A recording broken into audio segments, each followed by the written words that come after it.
και προσπαθώ ακόμη περισσότερο. Είναι παιδί, είναι αθλητής της προπόνησης ή του αγώνα?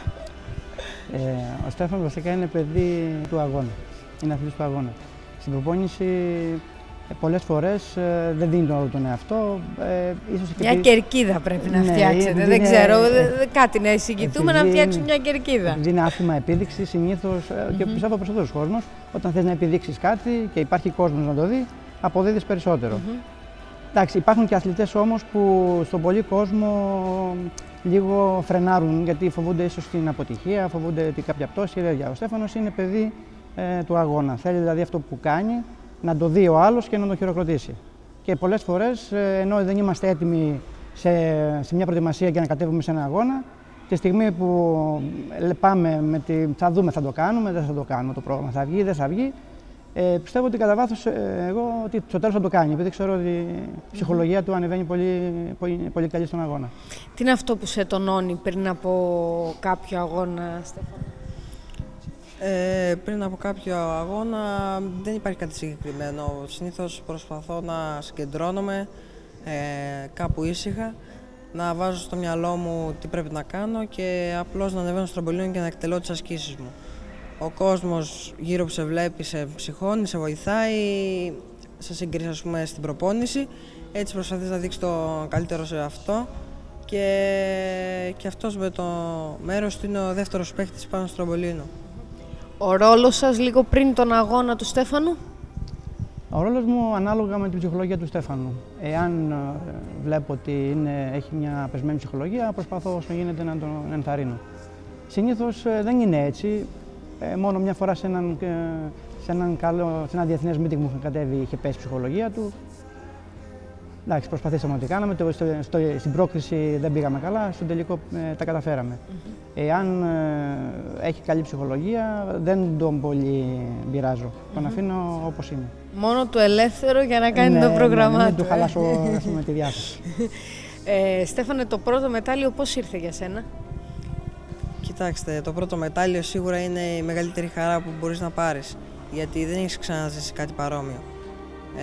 Όσο έρχονται οι διακρίσεις, μετά άλλες φορές το συνηθίζεις, άλλες φορές το διασκεδάζεις ανάλογα με την περίσταση. Αλλά το πρώτο μετάλλιο ήταν αυτό το οποίο μου έκανε να πιστέψω περισσότερο στο τραμπολίνο και αρχίζω να το βλέπω με άλλο μάτι. Για πάμε να δούμε τι γίνεται στο δωμάτιο του Στέφανου, γιατί οι πληροφορίες μου λένε ότι τα μετάλλια και τα διπλώματα είναι πολλά. Πάμε να δούμε ένα βιντεάκι και εδώ είμαστε και επιστρέφουμε φυσικά και με τον Στέφανο και με τον κύριο Δημήτρη.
To let me in, shattered windows and the sound of drums.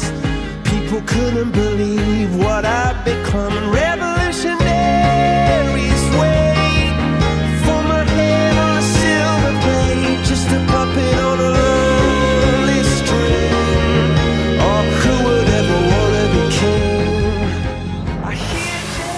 Πραγματικά η χαρά ενός αθλητή και ενός μικρού αθλητή σίγουρα είναι τα μετάλλια, κύριε Στεφανόπουλε.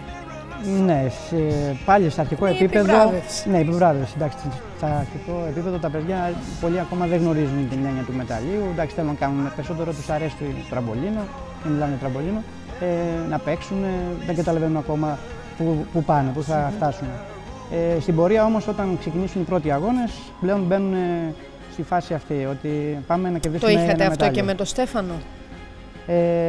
Ο Στέφανος, ναι, πιστεύω από τις πρώτες φορές, από τους πρώτους αγώνες είχε αυτή την αίσθηση.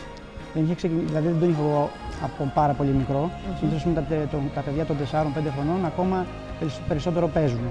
Όταν κατέβουν στους πρώτους αγώνες και μετά, τότε αρχίζουν και μπαίνουν σε αυτή τη διαδικασία. Να κερδίσουμε ένα μετάλλιο, να πάμε καλά. Αυτό. Στέφανε, σταθήκαμε πριν και μιλήσαμε για το διεθνές meeting που είχες συμμετάσχει, που εκεί τα πράγματα ήταν λίγο διαφορετικά.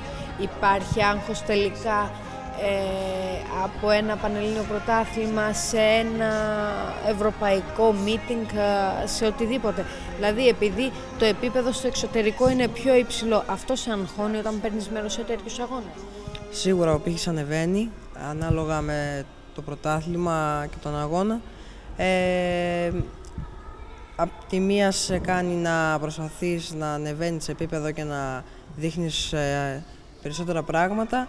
Απ' την άλλη σε αγχώνει, γιατί βλέποντας όλους τους αθλητές οι οποίοι είναι του επίπεδου σου και πολύ μεγαλύτεροι από σένα, βλέπεις πως αρχίζεις και το φοβάσαι λίγο το πράγμα. Βέβαια δεν είναι αυτό που σε σταματάει εκεί πέρα, πρέπει να μην κοιτάς τον αγώνα, αλλά να κοιτάς την εμφάνιση που θα κάνεις και πώς θα φανεί η επίδοσή σου. Τότε πώς είχες νιώσει που ναι μεν δεν ξεκίνησες καλά, αλλά στο τέλος ήρθε μια τέταρτη θέση? Αρχικά ήμουν αρκετά αγχωμένος, γιατί δεν είχα ξανά συμμετάσχει σε κάτι ευρωπαϊκό. Έτσι με έκανε να χάσω μια τελευταία άσκηση και να βρεθώ στην 10η θέση, και όπου πέρασα νομίζω για 2 θέσεις.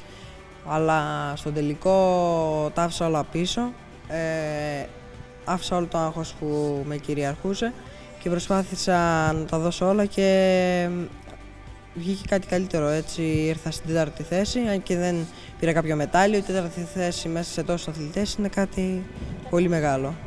Κύριε Στεφανόπουλε, άλλο πρόγραμμα για ένα διεθνές τουρνουά και εντελώς διαφορετικό για την Ελλάδα? Το λέω επειδή αυτό που λέγαμε είναι άλλα τα επίπεδα. Ναι, δεν υπάρχουν μεγάλες διαφορές πλέον. Δηλαδή πιστεύω και στην Ελλάδα το επίπεδο στο τραμπολίνο έχει ανέβει αρκετά. Εξάλλου φάνηκε και από τις διακρίσεις που είχαμε.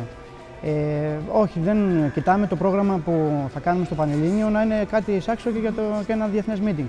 Εξάλλου και στο πρωτάθλημα εδώ θέλουμε όσο γίνεται δυνατόν καλύτερη βαθμολογία. Μερικές φορές παίζει ρόλο ίσως η στρατηγική στο θέμα των προγραμμάτων, όχι τόσο η δυσκολία. Και η λεπτομέρεια. Ναι, υπάρχει μια ιδιορυθμία λίγο στο θέμα της βαθμολογίας, ειδικά στο τραμπολίνο, γιατί ενώ μπορεί να είσαι ένας πάρα πολύ καλός αθλητής, μπορεί να κάνεις πάνω από ένα πολύ καλό πρόγραμμα, μπορεί ας πούμε, μια άσκηση να σε βγάλει, όχι να βγεις τρίτος, να βγεις 10ος, να βγεις εκτός δηλαδή. Επειδή το τραμπολίνο έχει μια σειρά 10 ασκήσεων, οι οποίες πρέπει να γίνουν συνεχόμενα. Εάν χάσεις ας πούμε, την 5η άσκηση, δεν συνεχίζεις παρακάτω. Μετά σε πάει ντόμινο. Δεν συνεχίζεις παρακάτω. Το πρόγραμμα σταματάει μέχρι την 5η. Που σημαίνει, εάν ας πούμε, εσύ έχεις ένα πρόγραμμα πάρα πολύ καλό, πολύ δύσκολο και τεχνικά καλό, εάν ένα παραμικρό λαθάκι γίνει ας πούμε, στην πρώτη, δεύτερη, τρίτη άσκηση, τελειώνει το πρόγραμμα σου εκεί. Παίρνεις το μικρότερο βαθμό και φεύγεις. Και ας είσαι ο καλύτερος αθλητής. Δηλαδή, μπορεί να σου τυχήσει ένα μετάλλιο.